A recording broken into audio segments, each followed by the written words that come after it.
After nearly a decade without dedicated air defense capabilities, Belgium is now making significant moves to modernize and fortify its skies.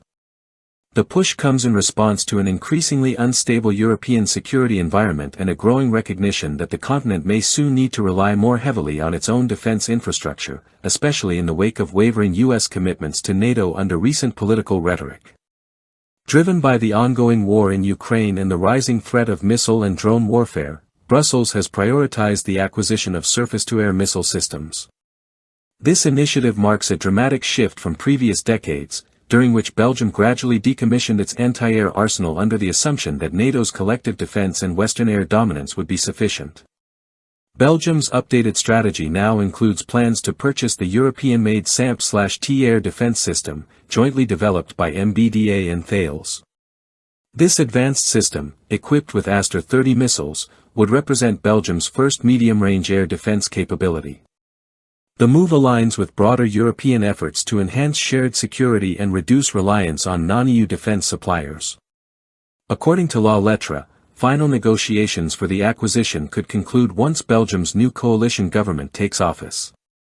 The country's military leadership has underscored the urgency. General Van Zyne, Chief of Defense, warned of Belgium's vulnerability, particularly along its coastline, pointing out that existing arrangements with the Netherlands, such as shared F-16 and F-35 air patrols, provide limited response capabilities and offer no defense against modern missile threats. To address immediate needs, Belgium signed onto a joint procurement agreement in June 2024 to acquire Mistral short-range missile systems alongside France, Cyprus, Hungary, and Estonia.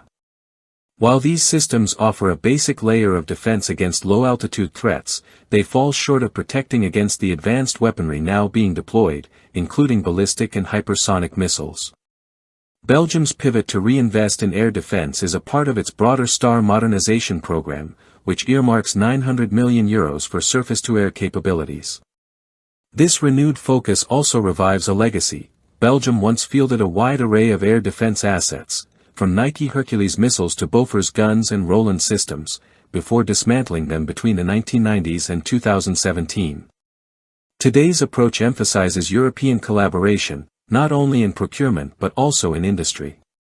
Belgian defense firms like John Cockerill Defense and Sabca are expected to play a role in the production and integration of new systems, enhancing both national resilience and the continent's industrial defense capacity. As European nations build a more robust and autonomous air defense network, extending from Poland and Romania to French naval platforms, the success of Belgium's efforts will depend on seamless integration into this collective architecture. Confronted with hypersonic threats like Russia's Orychnik missile, capable of exceeding speeds of 12,000 km per hour, Belgium's defense posture must now be agile, layered, and cooperative. Rejoining the air defense domain after years of absence, Belgium is crafting a more future-proof strategy, one that reflects a broader European pivot toward strategic self-reliance in a world where the rules of deterrence are rapidly changing.